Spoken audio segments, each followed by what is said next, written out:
In 1977, evangelical preacher Jim Jones fled the United States with nearly 1,000 followers of his People's Temple cult. Well, how about you? Is the best thing ever happened to you?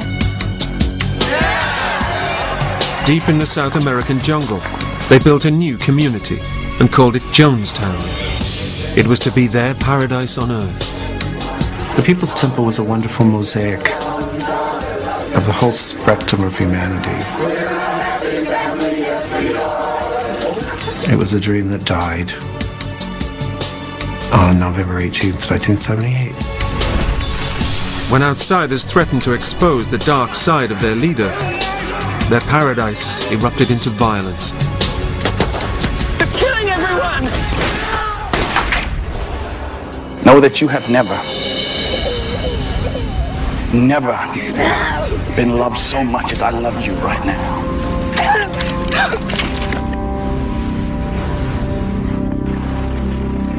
In an apocalyptic final gesture, Jones ordered a mass suicide. 914 people were murdered or drank Kool-Aid laced with poison. This is the true story of the 5 days that led up to the Jonestown cult suicides.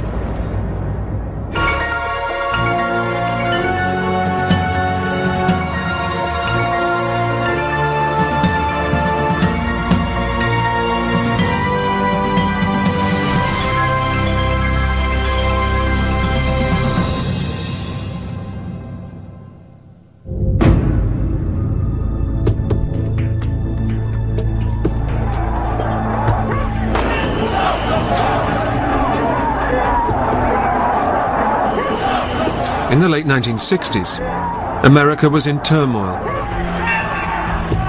The Civil Rights Movement, anti-Vietnam War protests, violent demonstrations. Everyone disperse immediately.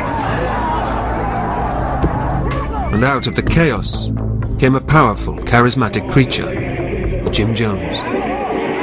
A guy like my dad found out what you wanted to hear and see and showed it to you. Whatever you were looking for, or wherever you were running from, or running toward, Dad had an uncanny ability to hook into that. It's exhilarating and very attractive. Once you get hooked by that, it's really hard to get unhooked. Jones called his organization the People's Temple. They called him Father. He offered them a promised land of Christian socialism. I want you to be like I am. I want you to become what I am. I want you to enjoy the fearlessness that I have, the courage that I have, the compassion that I have, the love that I have, the all-encompassing mercy that I am. I want you to be what I am and something greater. But a darker side of Jim Jones began to emerge. Former temple members accused him of physical and sexual abuse, mind control, and forced druggings. Hounded by the media, Jones and nearly 1,000 of his followers left California in 1977 and set out for Guyana in South America. And in the middle of the jungle, 150 miles from the capital, Georgetown, they built their socialist paradise on Earth. They called it Jonestown. Because of Father's example here in Guyana, we're building equipment and doing things to feed hungry people and set up a little town, an actual community or a country of our own where we can live the way we like to live with our own lifestyle. This is a beautiful place here, and it's fun over here. It's really good. But despite the image of a paradise on Earth, the rumors of abuse and violence persisted. From what I've seen, what was reported was true. And it wasn't good. Such as torture, abuse, deceit, theft, faked healings, drugging of people, punishing of children, the drumming up of fear. I am the greatest friend that you will ever have, and I'm trying on every level to protect this community. Are you with me? Are you with me?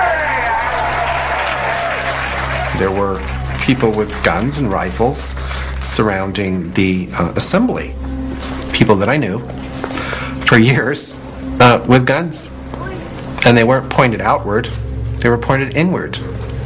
And so it was a sense of an armed encampment. Vernon Gosney had come to Jonestown with his 4-year-old son, following the death of his wife. I wanted to leave as soon as I got there. I was not free to leave, nor was anyone. I had confided in my roommate that I wanted to leave, and that was taking a huge, huge risk. He had at one time attempted to escape, and he was punished so severely that he was literally frightened out of his mind.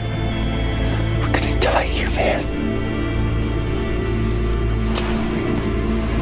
We're gonna die here.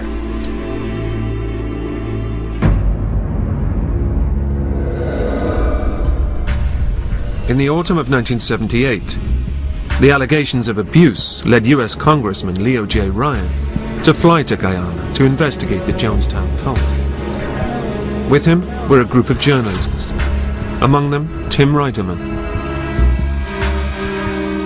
Jim Jones initially presented People's Temple as an extraordinary institution. Congressman Ryan's trip was designed to find out whether the allegations from ex-members were true, that Jim Jones controlled the members through disciplinary beatings, forcing them to turn over their property and, in some cases, custody of their children, and whether he was threatening people with death if they would leave the organization. Congressman, I just wanted to say, to thank you. This wouldn't have happened without you. May I? Oh, sure. She's going to be 22 in a week. And don't you worry about a thing, Sherwin. Everything's going to be just fine. Also flying with the delegation were concerned relatives, including Sherwin Harris, who was determined to visit his daughter Leanne in Jonestown. People's Temple was something that started out apparently to be a good thing and just turned into a nightmare. My daughter Leanne was brought into the People's Temple by her mother, who was one of the initial members. It was clearly, a dangerous situation. At this point, we knew that guns had been transmitted there. We knew what their attitudes were. We knew that they were talking, that they were Marxist and revolutionaries and people that acted brutally towards their own members. So I don't think there was any illusions on any of our parts. And if any of your family members... Ryan and his delegation thought they knew the dangers, but none of them could imagine what fate awaited them in Jonestown.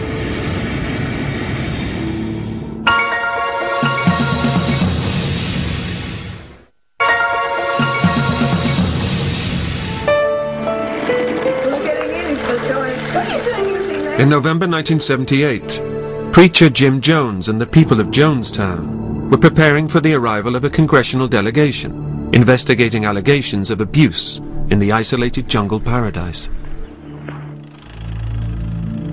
There was no means of communication with the outside world. There wasn't like, oh, let me run a mile to go to the phone. There's no phone. There's no telephones. There's no televisions. There's no nothing. I think it's difficult to express to people who don't have this kind of experience that, oh, well, why didn't you leave? It's so horrible, it's so terrible, how could you put yourself in that position? When actually we were working for a cause that we believed in. It's like taking people to the limit and then moving that line, and then moving that line, and then moving that line, and wanting so desperately to believe in the dream and not seeing that the dream has become a nightmare. One of the few points of contact with the outside was the basketball team. One of the players was Jones's 19-year-old son, Stephen. Days before the arrival of the delegation, they left for a tournament in Georgetown. Dad was worried about the basketball.